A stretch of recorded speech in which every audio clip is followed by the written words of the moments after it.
Imaginez, vous ouvrez Tinder juste pour passer le temps. Pas pour trouver l'amour, pas pour une histoire sérieuse, juste pour sentir que vous existez encore un peu. Et puis, un soir, vous tombez sur elle. Elle est sublime, mystérieuse, différente. Elle vous parle comme si vous étiez unique. Vous y croyez, mais ce que vous ne savez pas, c'est que derrière ce sourire et ces beaux mots, se cache un piège. Et une fois que vous avez mordu à l'hameçon, il est déjà trop tard. Ça donne envie d'en savoir plus, hein. Alors, on reprend là où tout a commencé. Alors, au début, Mathieu, il cherche rien de ouf. Il sort d'une relation un peu foireuse. Il passe son temps à scroller sur Tinder pour tuer le temps. Pour sentir qu'il existe un peu, tu vois l'idée. Il est pas amoureux, pas désespéré, juste vide. Et puis un soir, il tombe sur elle, Elisa. Le genre de meuf qui a trop l'habitude qu'on l'appelle sublime dans les DM. Mais qui te parle comme si t'étais le seul qui avait un cerveau. Elle est belle, ouais, brune, un peu classe, mais pas trop, regard franc. En tout cas, elle sait s'y prendre. Il match. Et elle lui parle direct. Pas de salut, ça va tout péter. Non, elle l'attaque avec un truc du genre. T'as pas l'air comme les autres. Et ça fait tilt chez lui. Parce que lui, il se sent justement comme tout le monde. Transparence humaine. Mais là, elle lui fait croire qu'il est spécial. Et forcément, il mord. Il tchatche toute la nuit. 2-3 jours comme ça. Et bam, elle propose de venir chez lui. Pas de ciné, pas de date mignon. Non, direct à la maison. Elle débarque avec un sac trop gros pour une simple soirée, une veste en cuir et un regard qui fouille. Elle s'installe comme si elle avait été toujours là. Pose son sac, ses fringues, son shampoing. Elle le regarde comme si elle savait déjà qu'il allait dire oui à tout. Et lui, il laisse faire parce qu'il se dit que peut-être cette fois c'est différent. Au début, elle est douce, gentille, elle lui fait des petits déj, elle rigole fort, elle l'écoute parler comme si c'était le mec le plus intéressant de la planète. Et lui, il y croit. Mais très vite, il y a des petits trucs chelous quand même. Genre, elle oublie jamais son chargeur chez elle. Elle oublie tout chez lui. Une brosse à dents, un sweat, un collier. Comme si elle plantait des drapeaux, tu vois. Ce territoire est à moi maintenant. Elle commence à lui parler de ses galères d'argent. Juste comme ça, entre deux clopes. Genre, ouais, je peux pas payer mon loyer ce mois-ci. Trop la haine. Et lui, il veut aider parce que c'est pas un bâtard. Parce qu'il pense que c'est sa meuf. Alors il sort des billets. Une fois, 2 fois. Elle dit toujours merci et elle rembourse jamais. Et il y a l'autre truc, le pire en fait. Elle est tout le temps sur son tel, toujours en train de sourire en regardant l'écran. Mais dès qu'il approche, elle tourne le téléphone, genre réflexe, comme un gosse qui planque un message. Mathieu, il se pose pas encore trop de questions, il veut pas devenir parano. Il se dit juste, elle a une vie, elle a des potes, c'est normal. Mais un jour, elle laisse son tel branché dans la cuisine. Lui, il passe devant, l'écran s'allume, notification WhatsApp. Un mec, il y a un cœur à côté du nom, baby. Et là, il hésite. Il sait que c'est pas bien, il sait que ça se fait pas. Mais ça, c'était avant qu'il crame, qu'il se faisait peut-être entuber. Alors, il prend le tel, il met le code, il l'a déjà vu taper 2-3 fois, il s'en souvient. Et là, il scrolle, il regarde, et il comprend tout. Les messages sont clairs, le mec, c'est pas un inconnu. C'est son vrai gars. Et il y a encore pire, il y a des vocaux, des trucs où ils se foutent de lui. Mathieu, le con qui paye les restos. Elle dit des trucs comme « Je lui ai encore tiré 200 balles. Il croit trop qu'on va vivre ensemble. » Et le mec, il répond avec des rires. « Ouais, t'as vu ce bolos? T'as bien fait d'aller chez lui. Il te sert au moins un truc. » Et là, tout s'éteint dans sa tête. Même pas de la colère au début. Juste un vide, comme un trou dans le ventre. Et puis, il y a une pensée froide, glaciale. « Ok, vous avez voulu jouer avec moi? Maintenant, vous allez voir à quoi ça ressemble un mec qui n'a plus rien à perdre. » À partir de là, Mathieu, il change. Pas d'un coup, pas en mode comme dans les films. Non, c'est lent, c'est sale, c'est intérieur. Mathieu parle plus trop, il l'embrasse encore, il la touche, ouais, il fait semblant. Ouais, il joue le mec amoureux. Mais dans sa tête, il y a que des schémas, des plans, des idées noires qui tournent sans fin. Il se dit pas, je vais les frapper. Non, il veut pas se salir les mains comme un bourrin. Il veut un truc plus profond. Il veut qu'il s'écroule de l'intérieur. Alors, il commence doucement. Mathieu récupère des infos sur elle, sur lui, il note des adresses, il check leur réseau, il écoute ce qu'elle raconte sans avoir l'air d'écouter. Il découvre que le mec bosse au black, dans un garage chelou, genre pas déclaré, pas de contrat. Et elle a un truc à perdre, ses études. Elle est inscrite sous une fausse adresse, elle touche une bourse qui lui est pas due. Ça, c'est son premier levier, les mettre à poil sans qu'ils comprennent d'où ça vient. Il fait tout dans l'ombre, faux profil, mail anonyme, signalement, le genre de truc que tu peux pas tracer. Le mec reçoit une visite surprise des inspecteurs du travail. Bizarrement, son garage ferme 2 semaines plus tard. Elle reçoit un courrier de la bourse. Requête de vérification, contrôle de dossier. Stress, panique, elle comprend pas. Elle dit, c'est peut-être une erreur. Mathieu il hausse les épaules, il fait le mec qui soutient. Il lui dit, t'inquiète pas, ça va aller. Il la prend dans ses bras pendant qu'elle pleure. Mais dans sa tête, il pense « Mais c'est que le début, salope !» Et pendant ce temps, il garde le sourire, il joue le jeu, il continue à coucher avec elle, à cuisiner, à rire. Mais il installe des trucs. Il clone son téléphone avec une appli discrète. Il met une mini caméra dans la salle de bain. Il copie son disque dur. Mathieu garde tout. Oh que oui, il garde tout. Il veut pas juste qu'il paye, il veut qu'il s'effondre lentement et qu'il sache jamais vraiment qui a tout fait basculer. Les jours passent et ça commence à se voir. Pas sur lui, sur eux. Elle dort plus. Elle tourne en rond, elle flippe, elle parle toute seule dans la cuisine, elle envoie des mails à l'administration. Elle chouine au téléphone. Un jour, elle balance son ordi contre le mur, l'écran pète. Elle hurle un truc genre « Mais j'ai rien fait, pourquoi ça m'arrive à moi ?» Et lui, il est là, il ramasse l'ordi, il dit rien, il regarde même pas la casse, il dit juste « Tu veux que je t'en rachète un ?» Et elle le serre dans ses bras en mode « Heureusement que t'es là. » Le comble, clairement. Il est celui qui détruit sa vie et elle le traite comme un pilier.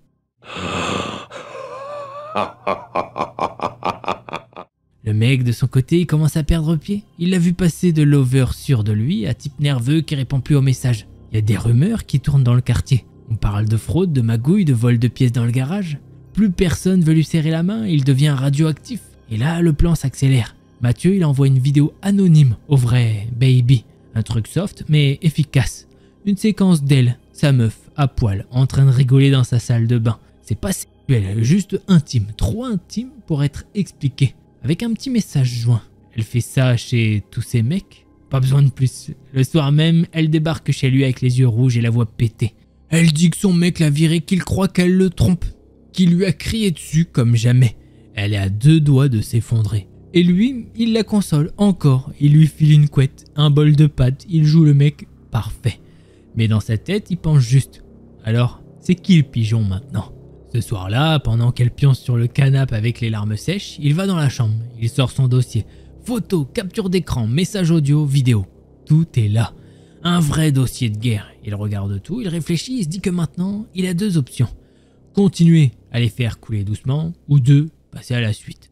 La phase finale, celle qui laisse des cicatrices. Mathieu est calme, trop calme. À l'extérieur, c'est toujours le même mec, souriant, poli, posé. Mais dans sa tête, c'est plus un appart, c'est un laboratoire, ouais. Chaque émotion qu'il ressent, il la découpe, il l'analyse, il l'arrange et ensuite, il l'utilise. Et ce soir-là, il décide que c'est l'heure. Pas de grands coups de théâtre, juste une morsure, une vraie. Un truc qui reste, qui marque. Il commence alors par le mec. Mathieu prend un vieux compte Facebook, un truc du genre, ouais, Julie rêveuse.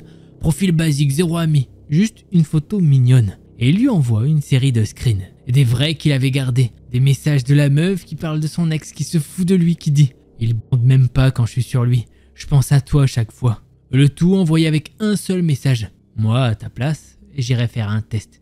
Tu sais jamais avec elle. » C'est simple, précis, sans pitié. Ensuite, il s'attaque à elle. Elle qui dort encore chez lui, en mode pauvre victime. Elle qui croit qu'elle a tout perdu. Mais pas encore. Mathieu la regarde dormir, ses cheveux en bordel, ses cernes, ses ongles qui s'effritent. Et dans un tiroir, il prend une petite clé USB. Rien de magique, juste le début de sa chute publique. Il se rend sur un PC du cybercafé du coin. Il crée un dossier nommé « La vérité », avec des conversations intimes, des vocaux où elle se fout de ses profs, une vidéo où elle sniffe un trait pendant une soirée, et un enregistrement audio très clair. De toute façon, je suis là que pour l'argent. J'en ai rien à foutre de ce mec. Il balance tout ça sur un cloud public, puis il envoie un mail anonyme à son école, à ses parents et à 2-3 potes à elle. Objet du mail, tu la connais vraiment ? Et il repart, pas un frisson, pas une once de remords. Juste ce silence dans son crâne, ce vide paisible qu'il n'avait pas ressenti depuis des mois.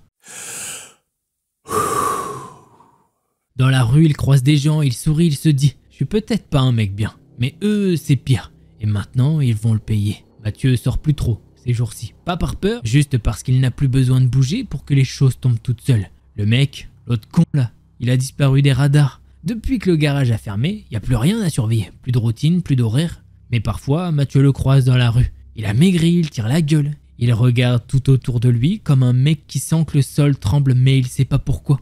Mathieu le voit fumer des clopes qu'il roule à moitié. Il traîne devant les petits bars glauques de quartier.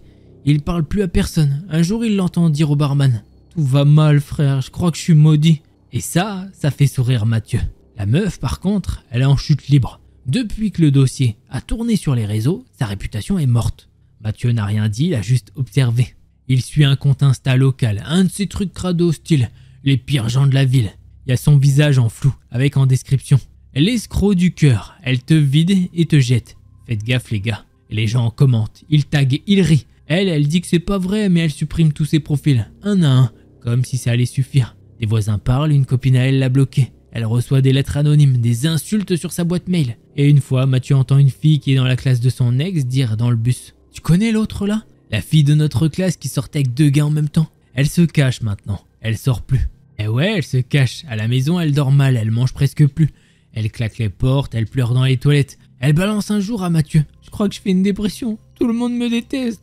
Je comprends pas. » Et Mathieu, il fait genre qu'il est concerné. Il lui tend un thé. Il répond juste « C'est bizarre. Pourtant, t'as toujours été cool avec les gens, non ?» Elle baisse la tête. Elle répond pas. Ce soir-là, il reste seul dans le salon. Lumière tamisée, fond sonore léger. Il check son tel, des messages anonymes envoyés à ses anciens collègues à elle, à son proprio, à sa tante. Juste des petits mots, bien choisis, rien d'illégal, mais suffisant pour mettre le doute partout. Et dans sa tête, Mathieu pense « C'est beau une chute, surtout quand t'as préparé chaque marche. » Y a pas de musique dramatique, pas de cris, pas de scandale, juste un sac, une valise et Mathieu debout dans l'entrée, calme. Elle est là, en face de lui, paumée, le regard flou, les yeux gonflés, elle comprend rien. Elle ose demander d'une voix minuscule « Mais tu vas où ?» Il répond pas, il referme la fermeture de sa valise sans lever les yeux, puis il souffle comme un gars qui vient de finir un taf chiant mais nécessaire. « Bah c'est fini, je me casse. » Elle cligne des yeux, elle tremble, elle panique, elle s'approche. « Mais tu fais quoi là? Tu m'abandonnes comme ça? Après tout ce qu'on a vécu ?» Et là il la regarde, pas de haine, pas de tendresse, juste rien, le néant. Il dit juste « C'est toi qui m'as appris à acheter les gens quand t'en as plus besoin. T'as été une bonne prof. » Elle veut pleurer, le retenir, mais c'est trop tard. Il sort, il claque la porte. Dans le taxi, il dit rien. Il regarde par la fenêtre. Il pense à rien non plus. Son tel est clean, son disque dur est planqué, tous ses comptes sont vidés, changés, anonymisés. Nouvelle ville, nouveau départ. Personne ne le retrouvera. Elle, encore moins. Et même si elle essaye, qu'est-ce qu'elle va dire? Qu'il a été méchant? Qu'il s'est vengé? Qui va la croire? Tout le monde la déteste déjà. Dans sa tête, il boucle le chapitre. Pas de revanche explosive. Pas de sang, juste un effacement stratégique. Il l'a laissée dans les flammes qu'elle a allumées elle-même. Et lui, il repart propre, léger. Dernière pensée avant que le taxi prenne l'autoroute. J'ai été son erreur, elle a été ma leçon, on est quitte. Alors là, on est sur un autre type de revanche. Je sais pas si vous avez vu la vidéo de vendredi, mais clairement, là, on est sur une revanche plus stratégique, plus... comment dire, un petit peu plus vicieuse, quoi. L'autre, voilà, je vous en dis pas plus, mais on est plus sur du bam bam. Et là, vraiment, on est sur du petit vicieux quand même. C'est un petit vicieux, le Mathieu. En même temps, elle, vraiment, le double tableau, je n'arriverai pas à comprendre. Vraiment, je sais pas pourquoi elle fait ça. Au final, pour gagner quoi? Ils ont gagné quoi? Ils ont rien gagné. Elle et son ancien mec, là, n'importe quoi. C'est vraiment lunaire. La meuf, elle est là. Non, s'il te plaît, tu peux pas me donner des sous, machin, nani. Et lui, il le sait, il est là, il est en mode t'es marrant, toi, t'inquiète pas, ça va. Parce qu'il a tout préparé. Eh ben, on va passer au prochain thread. Yop, comment ça va? J'espère que vous allez bien. Moi, ça va très très bien. Là, on se retrouve pour le second thread, mais avant ça, je vous prends un petit peu à part pour vous dire que, déjà, ceux qui ne me connaissent pas, je suis Delcor. Voilà, je te le note là, comme ça, tu pourras, hop, rechercher les prochaines vidéos, parce que bah, tu vas kiffer, donc forcément, il faut taper Delcor pour trouver mes vidéos. Ou, plus simple, oui, il y a plus simple. Tu vas en bas, tu cliques sur s'abonner, bam, et tu mets la petite cloche, toutes les notifications. Comme ça, dès que je sors une vidéo, bah, tu es au courant. D'ailleurs, si jamais, bon voilà, tu viens sur Insta, hop, t'as le petit Insta. Moi, je poste dès que j'ai une vidéo, je te mets le lien. C'est simple, je te le dis. Ensuite, qu'est-ce que tu peux faire pour me rendre très content? Petit pouce bleu. Voilà, ça me fera très plaisir, je vais pas te mentir. Et si jamais vous n'avez pas accès à YouTube quand, je sais pas, vous êtes en déplacement ou quoi, et que vous avez Spotify, eh ben, je suis également disponible sur Spotify, le lien en description. Allez, on va commencer avec ce nouveau thread.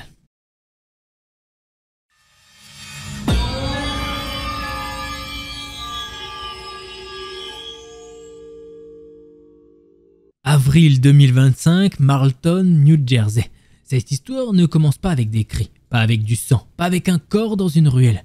Elle commence avec une application de rencontre. Jacqueline Dioro est une jeune femme de 26 ans, sans antécédents judiciaires, sans signe extérieur de folie, ni même de violence. Une fille comme tant d'autres, elle vit à Marlton, dans le New Jersey, une petite ville tranquille. Un jour, elle télécharge Tinder. Elle y rencontre un homme plus âgé, un homme calme, posé, sûr de lui.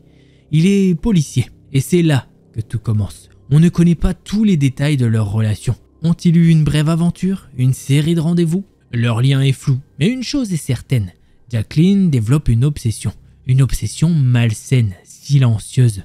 À un moment, quelque chose change chez elle. Elle ne veut plus simplement tourner la page, elle ne veut pas juste passer à autre chose, elle veut le voir mourir. Mais ce n'est pas tout, elle veut aussi la mort de sa fille, une jeune fille de 19 ans. Elle ne veut pas les blesser, elle ne veut pas les menacer, elle veut qu'ils disparaissent. Alors Jacqueline fait ce que peu de gens osent imaginer, elle cherche un tueur à gages. Elle contacte un homme, un inconnu, elle lui dit ce qu'elle veut, d'une voix calme, posée, presque professionnelle. Elle explique qu'elle veut 2 morts. Elle propose 12 000 $ pour exécuter le contrat. Elle donne des détails sur les victimes, leur nom, leur habitude, leur trajet, comme si elle passait une commande. Mais elle ignore une chose, le tueur qu'elle croit avoir trouvé travaille en réalité avec la police. Il enregistre leurs conversations, chaque mot, chaque détail. Le 4 avril 2025, Jacqueline remet 500 $ en liquide, un acompte, le signe qu'elle ne fait pas que parler, qu'elle veut que ça se réalise. C'est suffisant. Quelques heures plus tard, les agents frappent à sa porte. Ils l'arrêtent, sans violence. Elle ne dit presque rien. Pas de crise, pas de panique, juste une femme au regard vide. Jacqueline Dioro est immédiatement accusée de complot en vue de commettre un meurtre, tentative de meurtre, mise en danger délibéré d'autrui. Elle est placée en détention sans possibilité de libération sous caution. Elle attend aujourd'hui son procès. Pourquoi a-t-elle voulu faire ça? Pourquoi vouloir tuer un homme et une adolescente? La justice n'a pas encore toutes les réponses. Les enquêteurs parlent de vengeance personnelle, peut-être une humiliation, peut-être juste une crise de rejet, peut-être quelque chose de bien plus profond. Mais Jacqueline, elle, garde le silence. Ce qui choque le plus dans cette affaire, c'est le calme avec lequel elle a organisé tout ça, la froideur de ses conversations, la méthode, l'absence totale d'émotion. S'il n'y avait pas eu d'agent infiltré, s'il n'y avait pas eu cet enregistrement, aujourd'hui, un policier et sa fille seraient peut-être morts. Cette histoire est vraie, elle a eu lieu en 2025 et elle rappelle une chose, le danger ne crie pas toujours. Parfois il sourit, parfois il swipe à droite, il prend un café et il attend le bon moment. Et voilà pour ce petit thread basé sur des faits réels, comme vous l'avez vu un petit peu. Petit thread d'horreur, true crime, voilà, mais pas trop, voilà, je l'ai mis comme ça. C'était un petit truc, il me fallait un moment, je cherchais du Tinder, tu vois, comme je vous dis, à chaque fois les recherches, c'est comment tu fais. Ah, bah aujourd'hui, on décide qu'il y a des threads forêt, on fait les recherches en fonction des sites et tout, et on tape un petit peu en conséquence. Et bah là, Tinder, c'était pas un thread d'horreur, mais tu vois, je voulais caler en mode, t'as capté, et c'est bien, on est d'accord, t'as kiffé. Bon, et bah moi aussi, donc on passe au prochain thread. Andrea raconte son histoire. Pour poser le contexte, ça se passe quand elle a 14 ans en fin juin. Elle n'a plus cours, donc elle passe ses journées toute seule à la maison. Ses parents bossent, ils partent tôt le matin et rentrent tard le soir. Comme elle est fille unique, elle reste seule avec son chien, un petit Carlin d'1 an. Elle vit dans un village paumé à la campagne, mais à 15 minutes de la grande ville. Sa maison est plutôt banale, ses voisins sont tous assez âgés, à la retraite. Le quartier est tranquille, tout le monde s'entend bien, bref, rien d'inquiétant. Tout commence un lundi. Andrea se réveille vers midi, classique, elle s'habille, se prépare à manger. Pendant que ses potes chauffent, quelqu'un toque à la porte d'entrée. Ses parents lui ont toujours dit, quand ils sont pas là, elle n'a pas le droit d'ouvrir. Donc elle file dans le bureau, la pièce qui donne vue sur la porte, et elle regarde par la fenêtre. Elle voit un homme, il a une bâche à la main, des gants et une casquette qui cache son visage. Ça arrive souvent que des gens viennent sonner, donc elle s'en inquiète pas plus que ça. Elle mange, puis elle part promener son chien dans le village. Bien sûr, elle ferme la porte derrière elle. Après 1 heure de balade, elle rentre avec un drôle de pressentiment. Une sensation qu'elle a jamais eue avant. Quelque chose de désagréable. Elle essaye de pas y penser, mais ça reste au fond de sa tête. Elle s'installe dans le salon, devant la télé avec son chien. Petit détail, derrière elle, il y a la table à manger, et derrière cette table, il y a une grande baie vitrée. Après quelques minutes, Andrea sent un courant d'air froid sur son bras. Elle se retourne et la fenêtre de la salle à manger est grande ouverte. C'est impossible qu'elle l'ait laissée ouverte. C'est la seule fenêtre de la maison qu'il n'ouvre jamais, contrairement à celle de la cuisine qui est ouverte tout le temps. Là, son mauvais feeling revient, puissance 10. Elle panique un peu, se dépêche de fermer la fenêtre. Quand elle se retourne pour regarder son chien, elle aperçoit dans le reflet de la vitre du poêle la silhouette d'un homme costaud en train de se diriger vers la chambre parentale. C'est le frisson immédiat, son chien est à ses pieds et soudain, sans raison, il monte à l'étage alors qu'il n'a pas le droit d'y aller. Andrea est tétanisée, elle doit choisir. Fuir et laisser son chien ou rester et prendre le risque. Elle décide d'aller le chercher. Elle monte marche après marche, à pas de loup.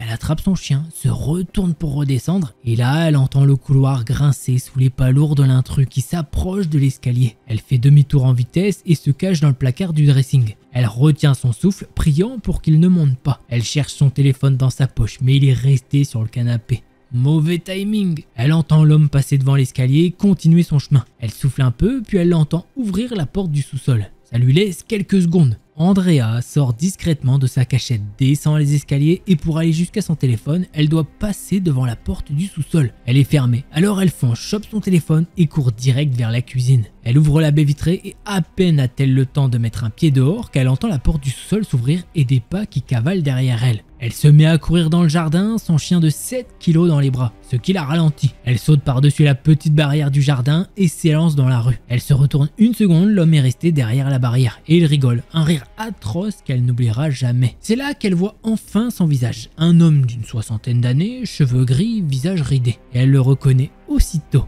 C'est son voisin. Andrea se fige, incapable de bouger. Au bout de quelques secondes qui lui paraissent interminables, elle reprend ses esprits et repart en courant jusqu'à la route principale. Elle s'arrête devant la maison d'une dame du quartier qui adore son chien et la connaît bien. Elle tape frénétiquement à la porte, toujours en jetant des coups d'œil derrière elle. La dame ouvre, Andrea s'écroule en larmes à ses pieds. La femme la fait rentrer, la met sur une chaise, son chien lui se balade tranquillement dans la maison, comme si de rien n'était. Andrea essaye d'expliquer tant bien que mal ce qui vient de se passer. La voisine appelle la police, une dizaine de minutes plus tard, des agents débarquent. Andrea reste avec la dame, son chien et un policier pendant plus d'une heure, jusqu'à ce que ses parents arrivent. Le policier discute avec eux. Ce jour-là, Andrea ne comprend pas vraiment ce qui s'est passé. Ses parents lui disent seulement que le voisin est malade mentalement. Après ça, ils déménagent, laissant derrière eux ce quartier et ses souvenirs terrifiants. Mais plus tard, Andrea apprend la vérité. Le matin même, quand quelqu'un a frappé à la porte, c'était lui. Ce qu'elle pensait être des gants, c'était en réalité du sang qui recouvrait ses mains et ses avant-bras. Dans la bâche, il y avait du sang et un couteau.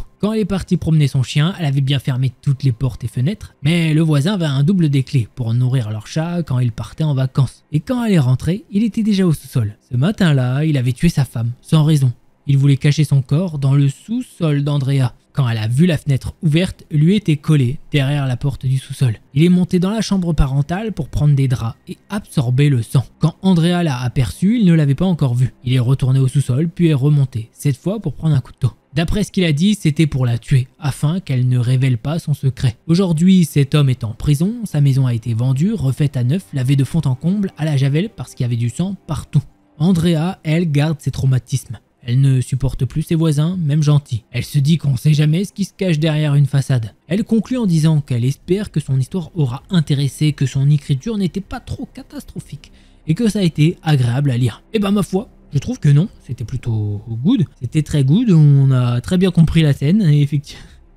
Et je peux te dire que vraiment Andrea, elle est passée à deux doigts, vraiment à deux doigts, c'est le cas de le dire. Et c'est ça qui est vraiment fou, c'est de te dire que ton voisin, qui potentiellement quand tu le vois dans la rue, il est là. Salut, ça va? Ouais, et toi, ça va? Ouais. Ah, t'as fait quoi aujourd'hui? Ouais, rien. Ou des fois, vous vous dites même pas bonjour, enfin, même pas forcément, vous faites quoi? Juste, tu dis bonjour, et la personne, elle paraît agréable, petit sourire, petit machin. Et au final, bah non, c'est un tueur. Alors, c'est pas un tueur en série, mais il a quand même tué sa femme. Une personne que t'es censé aimer, il me semble. Apparemment, bref. Mais bon, il a des troubles mentaux, donc... Et ben, vous savez quoi? Prochain thread.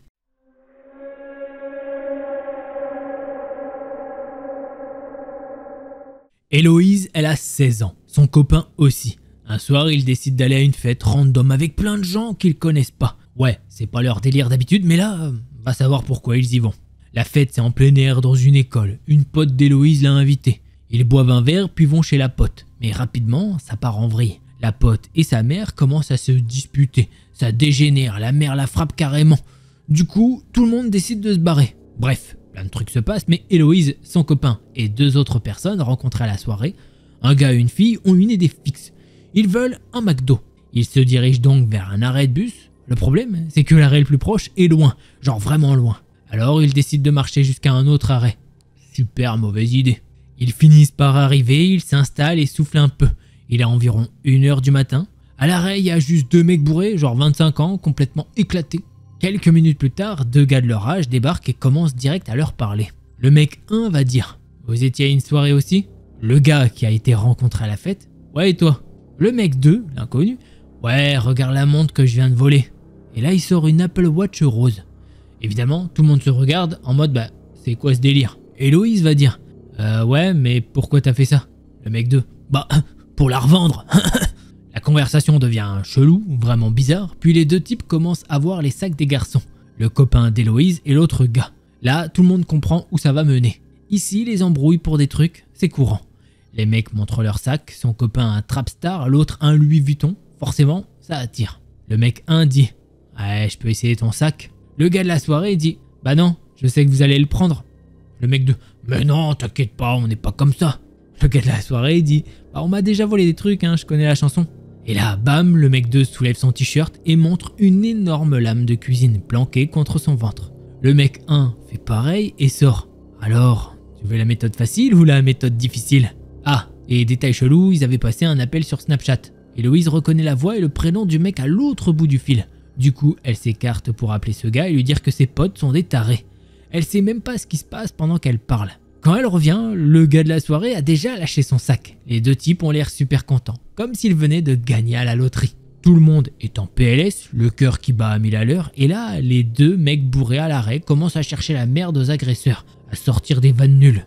Résultat, les deux tarés pètent un câble et se mettent à tabasser l'un des mecs bourrés. Héloïse détourne le regard, trop choquée. Ses yeux croisent ceux d'une femme enceinte, clairement terrifiée. Le bus arrive pile au moment où le gars s'effondre, inconscient, avec une dent en moins. Son pote a une tête de zombie de trouille, tout le monde flippe et les deux types, bah eux tranquilles, ils montent dans le bus comme si de rien n'était. Ils viennent de démonter un mec et ça les touche même pas. Le bus est blindé, donc Héloïse et son groupe se retrouvent collés à eux, et là elle les entend dire qu'ils comptent aussi les tabasser. Panique totale, à la première occasion, ils descendent du bus et marchent des kilomètres jusqu'au McDo. Pendant tout le trajet, c'est la parano totale. Ils scrutent partout pour être sûrs de pas recroiser ces tarés. Ils mangent vite fait, puis Héloïse et son copain reprennent un bus pour rentrer. Mais devinez quoi, à l'arrêt suivant, qui ils voient? Les deux types, encore eux, qui semblent les attendre. Gros stress, ils descendent Fissa en espérant passer inaperçus. Nouvelle marche interminable, la peur au ventre. Finalement, ils rentrent à la maison, complètement lessivés, mais soulagés d'être en sécurité. Et tu te demandes sûrement pourquoi ils n'ont pas appelé la police.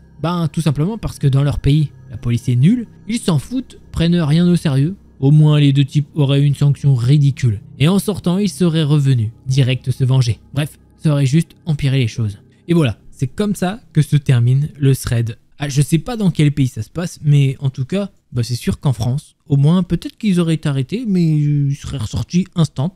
En mode, bah déjà, je pense qu'ils ont l'air d'être... Ils sont mineurs, je crois, donc bah déjà, c'est fini. Ils sont finis, ils sont mineurs, GG à eux, bravo, wellplay. Allez, prochain thread.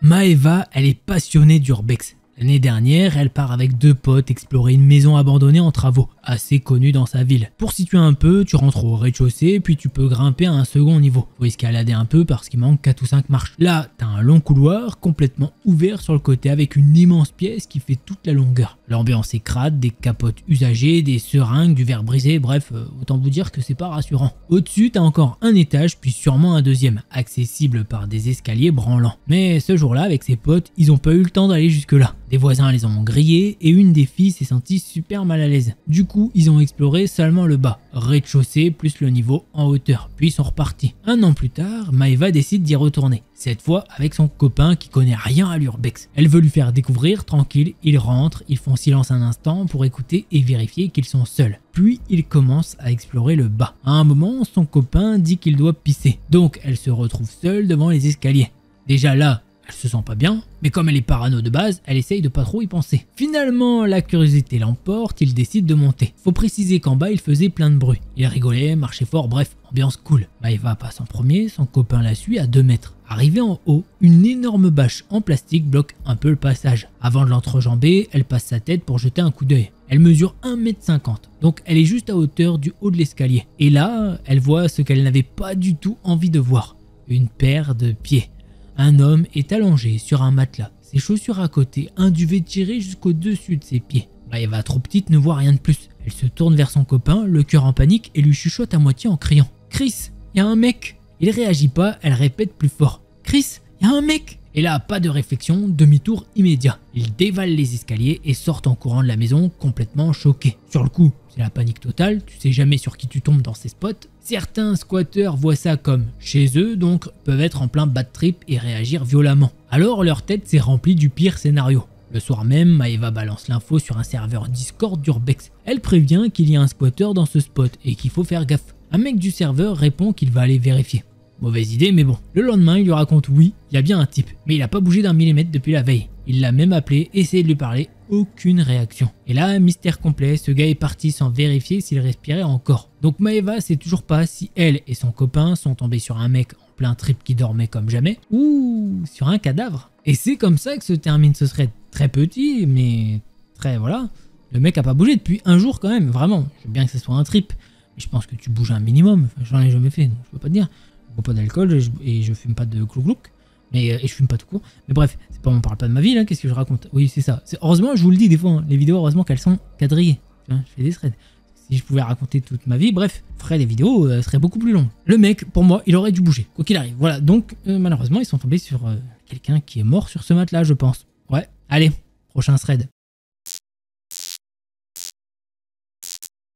Joy vit sa première année d'université dans un hôtel. Pas une vraie résidence étudiante, non, un hôtel un peu spécial qui accueille à la fois des étudiants et des clients de passage. Elle ne dira pas lequel, donc cherchez pas. Cette période est très compliquée pour elle, son frère vient de mourir et depuis elle ne dort presque plus de la nuit. Alors, pour s'occuper, elle passe beaucoup de temps à discuter avec le personnel de la réception de nuit. À force, elle les connaît tous, et avec un certain, elle s'entend plutôt bien. Parmi eux, il y a Ali, un gars dans la trentaine qui paraît sympa au premier abord. C'est d'ailleurs grâce à lui qu'elle rencontre Abdel, un client régulier de l'hôtel. Abdel a une cinquantaine d'années, toujours souriant, poli, le genre d'homme qui met en confiance, du moins en apparence. Un soir, Joy est dehors sur la terrasse avec eux. Ali est appelé à la réception et elle se retrouve seule avec Abdel. C'est là que les choses commencent à devenir bizarres. La discussion est normale au départ, puis il attrape soudain la main de Joy, soi-disant pour lui lire les lignes de la main. Elle est fatiguée, elle ne réagit pas tout de suite, mais quelque chose cloche. Abdel se met à dire des phrases étranges du style « Je vois que tu as été en couple et que tu as beaucoup souffert ».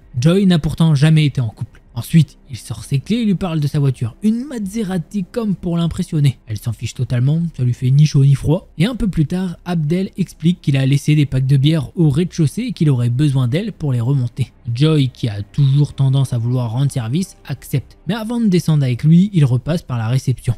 Abdel répète sa demande devant Ali, et celui-ci en souriant lui lance « Vas-y ma chérie, aide-le ». Joy trouve ça franchement pas très pro, c'est pas son boulot après tout, mais elle ne dit rien, elle se dit qu'elle va juste l'aider à monter les packs devant sa porte et repartir vite fait. Elle n'a même pas son téléphone sur elle. Ils prennent l'ascenseur ensemble et là une pensée traverse Joy. Attends, s'il a laissé les bières à la réception, ça veut dire qu'il les a descendues lui-même. Alors pourquoi il aurait besoin d'aide pour les remonter? Un doute grandit dans sa tête. Arrivée à son étage, elle pose les packs devant sa porte. Abdel la regarde et dit calmement « Entre, tu redescends pas maintenant ». Joy se fige, tout en elle lui crie de ne pas entrer. Mais elle est là, coincée, sans téléphone, seule avec lui. Elle dit qu'elle préfère partir, mais Abdel insiste. « Aide-moi au moins à les mettre dans le frigo ». Joy hésite puis finit par céder. Elle se dit que ce sera vite fait, elle entre donc à contre-cœur. Mais dès que la porte se referme derrière elle, Abdel change de ton. Il commence à lui proposer des choses étranges. Du raisin, des pommes, de l'eau. Joy refuse poliment en espérant couper court. Elle prétexte qu'elle a cours le lendemain. Abdel lui répond « Attends, je vais aux toilettes ». Sauf qu'au lieu d'entendre la chasse d'eau, Joy entend l'eau de la douche. C'est à ce moment-là qu'elle panique vraiment. Elle est piégée dans la chambre d'un inconnu, sans issue, sans portable. Tout ce qu'elle veut, c'est partir. Elle lance un peu tremblante « je vais y aller maintenant hein ». Mais il répond pas. Elle n'a aucun réflexe de survie, juste la peur qui monte. Alors elle attrape une feuille qui traîne, écrit à la va-vite. J'étais trop fatiguée, je suis partie. Et elle la pose sur la table. En se retournant, elle tombe nez à nez avec Abdel, debout, juste une serviette autour de la taille. Joy se fiche de nouveau, elle répète « Ouais, je veux partir ». Et il répond froidement « Non ». Puis il commence à s'habiller lentement pendant qu'elle détourne les yeux. Il finit par dire « Reste avec moi ». Joy panique encore plus, elle insiste « Non, j'ai un examen demain, je peux pas ». Mais il essaye de la culpabiliser. « Mais tu veux pas au moins un Red Bull, un café, reste avec moi s'il te plaît ». Elle se sent piégée. Avec lui, dire non, c'est pas autorisé. Elle comprend vite qu'il faut qu'elle joue la carte de la douceur, qu'elle le rassure pour pouvoir s'en sortir. Elle invente une excuse n'importe laquelle juste pour avoir la chance de partir. Quand elle parvient enfin à ouvrir la porte, Abdel lui dit « Ok, mais donne-moi ton numéro ». Joy le lui donne, pas parce qu'elle le veut, mais parce que c'est le seul moyen de s'échapper sans provoquer une réaction violente. Elle sort, elle appuie sur le bouton de l'ascenseur, le cœur battant.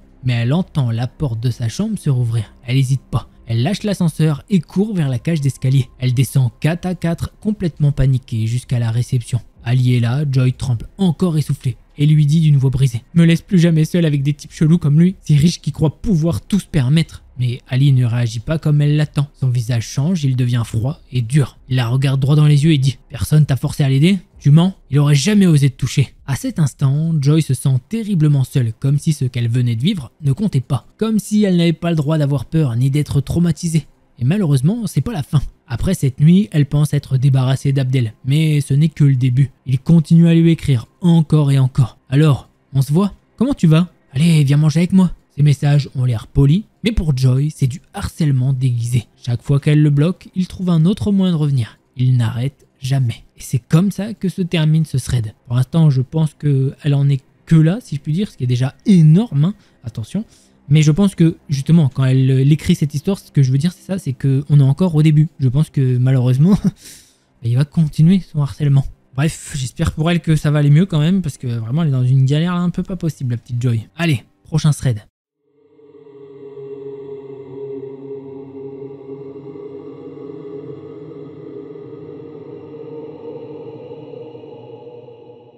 Alors, juste avant de commencer cette histoire, c'est une histoire abonnée. Voilà. C'est une histoire un peu ancienne, mais qui l'a toujours marqué. C'était en avril 1985, il y a plus de 40 ans maintenant. À cette époque, Estelle est en CM2. Elle vient tout juste de perdre son arrière-grand-mère. Ce jour-là, elle décide de partir à la chasse aux grenouilles avec un ami.